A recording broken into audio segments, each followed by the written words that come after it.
প্রিয় দর্শক, চ্যানেল 16-এর নতুন এবং গুরুত্বপূর্ণ একটা ভিডিওতে আপনাদের সবাইকে আমন্ত্রণ জানাচ্ছি। সেটি হচ্ছে জাতিসংঘ মহাসচিব বাংলাদেশে অবস্থান করছেন এবং বলা হয়েছে যে আমাদের প্রধান উপদেষ্টার আমন্ত্রণে তিনি বাংলাদেশে এসেছেন।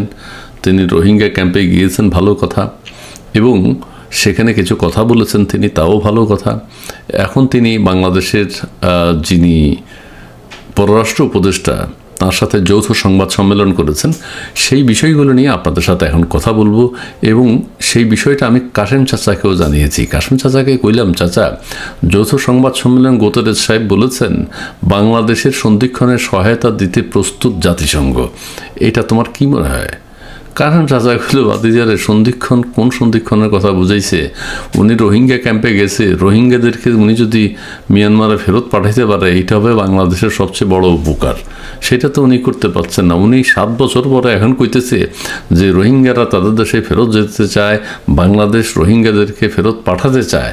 এই উপলব্ধি ওনার হইতে 7 বছর লাগছে। উনি কি উপকার করবো বাংলাদেশের, কি সহায়তা করবো বাংলাদেশের? আমি কইলাম, চাচা একটু চুপ করো, কি কইছে এটা তোমার একটু কই। গুতেরেস সাহেব বলেছে বাংলাদেশের সংস্কার গণতান্ত্রিক অভিযাত্রার গুরুত্বপূর্ণ পর্বে রয়েছে। বাংলাদেশের এই সন্ধিক্ষণে শান্তি, সংলাপ ও ঐক্যমত্যের সহায়তার জন্য জাতিসংঘ প্রস্তুত। চাচা কইল যে ভাতিজারে, এই 7 মাস যে বাংলাদেশে ধ্বংস হয়েছে, এই ব্যাপারে জাতিসংঘের মহাসচিব কোনো কথা কইছেনি। উনি বাংলাদেশের কোনো সমস্যার কথা জানে? 7 মাসে বাংলাদেশে যে ধ্বংস হয়েছে, ধ্বংস কার্যক্রম চলছে, এটা উনি জানে?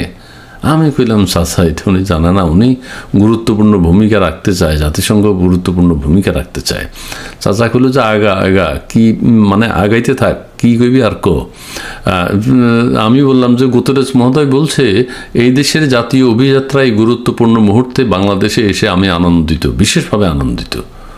চাচা কইল যে হুমা, উনি বিশেষভাবে আনন্দিত? উনি আমাদের প্রফেসর ইউনূস সাহেবকে না ধন্যবাদ জানাইব যে বাংলাদেশের এই গুরুত্বপূর্ণ মুহূর্তে আপনি আমাকে আমন্ত্রণ জানানোর জন্য আপনাকে ধন্যবাদ।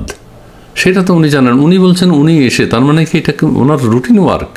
এটা রুটিন ওয়ার্ক হলে আমরা পত্রপত্রিকা কী জানছি? আমরা জানছি যে আমাদের ইউনূস সাহেব ওনারা আমন্ত্রণ জানাইছে।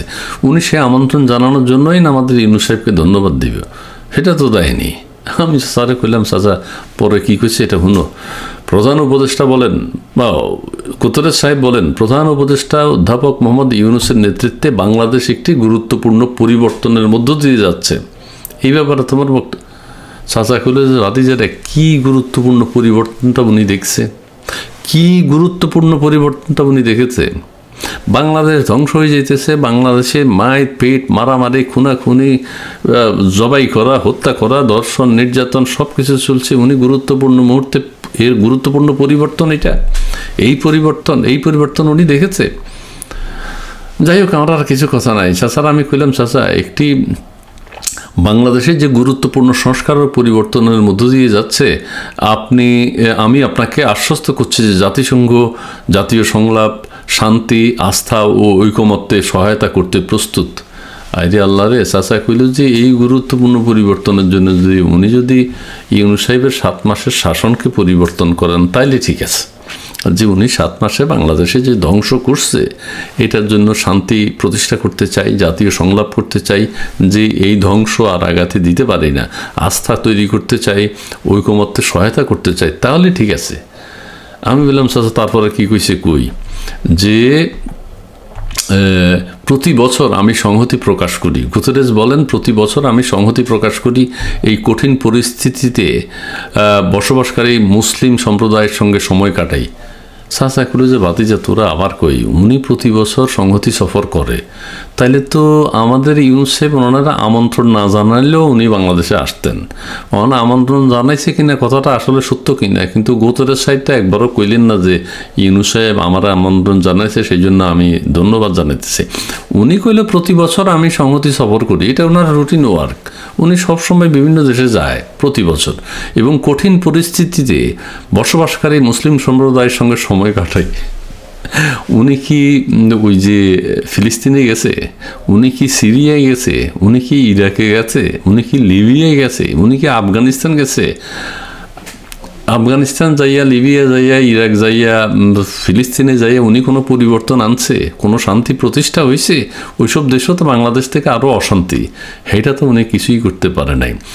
তাদের সঙ্গে রোজা পালন করি এবং তাদের দুর্দশার বিষয়টি বিশ্বব্যাপী সামনে আনতে সহায়তা করি। রোজা পালন করে, হ্যাঁ উনি বহুত সওয়াব পাইবে, উনি রোজা পালন করেন, ইফতার করছে, এবার 1 লাখ রোজাদারের সাথে মনশেষ নাকি হাসিল করবেন। তিনি বলেন, এই বছর আমি রোহিঙ্গা শরণার্থী ও তাদের আতিথ্য দানকারী বাংলাদেশিদের সঙ্গে একাত্মতা প্রকাশ করতে বাংলাদেশে আসার সিদ্ধান্ত নেই। চাচা কইল যে বাতিজা, এই বছর তিনি রোহিঙ্গা শরণার্থী তাদের আতিথ্য দানকারী বাংলাদেশিদের সঙ্গে একাত্মতা প্রকাশ করতে বাংলাদেশে আসার সিদ্ধান্ত নেই। উনি তো বাংলাদেশে আসার সিদ্ধান্ত নিছে, ইউনূস সাহেব কখন আমন্ত্রণ জানালেন ওনারে? উনি তো সিদ্ধান্ত নিয়েই আসছে। উনি প্রতি বছর মুসলিম দেশগুলোতে যেগুলো কঠিন অবস্থার মধ্যে আছে সেখানে যান, সমস্যার সমাধান না হোক কিন্তু যাইয়ে ইফতার টিফতার করেন, সংহতি প্রকাশ করেন।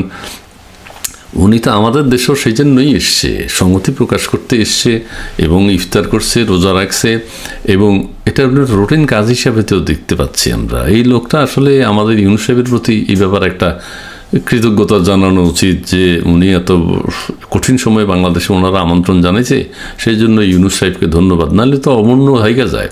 আমি চাচারে কইলাম, চাচা তুমি আর কিছু কইবা হই না কও।